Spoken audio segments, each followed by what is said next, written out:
اعوذ باللہ من الشیطان الرجیم بسم اللہ الرحمن الرحیم۔ اسپرچول ٹاک کے معزز دوستو، السلام علیکم ورحمۃ اللہ وبرکاتہ۔ معزز دوستو، آج کی ویڈیو میں ہم حضرت بایزید رحمۃ اللہ علیہ کے اقوال سماعت فرمائیں گے۔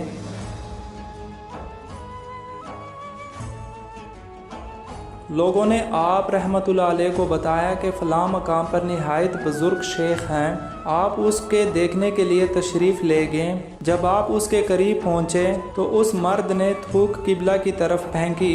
یہ دیکھ کر آپ اسی وقت واپس ہو گئے اور فرمایا اگر اسے کچھ بھی طریقت میں داخل ہوتا تو شریعت کے خلاف عمل نہ کرتا۔ جس کو اللہ تعالیٰ مقبول کرتا ہے اس پر ظالم کو مسلط کرتا ہے جو اس کو رنج دیتا ہے۔ توکل یہ ہے کہ تو زندگانی کو ایک دن کے لیے جانے اور کل کی فکر نہ کرے۔ نیک بخت وہ ہے کہ نیکی کرے اور ڈرے، اور بدبخت وہ ہے کہ بدی کرے اور مقبولیت کی امید رکھے۔ جو گن کر کام کرتا ہے اس کا اجر بھی گن کر ملتا ہے۔ بحثیت کی بغیر عمل طلب بجائے خود ایک گناہ ہے۔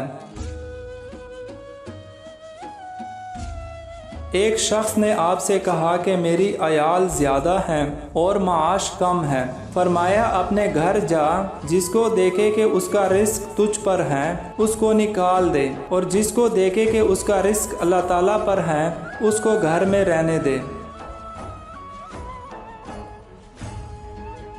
وہ زمانہ غربت اسلام کا ہے جس میں علماء مفتون دنیا ہوں۔ اپنے آپ کو اتنا ہی ظاہر کر جتنا کہ تو ہے، یا ویسا ہو جا جیسا اپنے آپ کو ظاہر کرے۔ ایک مرتبہ آپ نے کسی امام کے پیچھے نماز پڑھی۔ بعد نماز امام نے پوچھا کہ آپ کا کھانا پینا کہاں سے چلتا ہے؟ آپ نے جواب دیا کہ ذرا صبر کرو، پہلے میں نماز کا اعادہ کر لوں تب تمہاری بات کا جواب دوں گا، کیونکہ جو شخص روزی دینے والے کو نہ جانے اس کے پیچھے نماز روا نہیں۔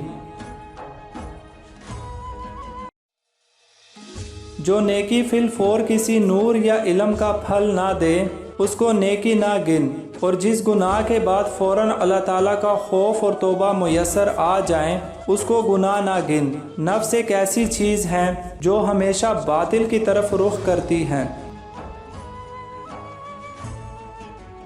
جو شخص کثرت خواہش سے اپنے دل کو مردہ بنائے اس کو لعنت کے کفن میں لپٹو اور ندامت کی زمین میں دفن کرو، اور جو نفس کو خواہشات سے باز رکھتا ہے اس کو رحمت کے کفن میں لپٹو اور سلامتی کی زمین میں دفن کرو۔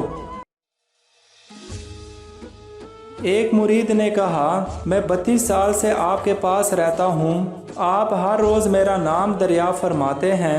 آپ نے فرمایا میں ہنسی نہیں کرتا، جب سے اس کا نام دل میں آ گیا ہے کچھ یاد نہیں رہتا۔ کسی نے کہا متکبر کس کو کہتے ہیں؟ فرمایا کہ جو شخص تمام عالم میں اپنے سے زیادہ کوئی چیز خبیث سمجھے۔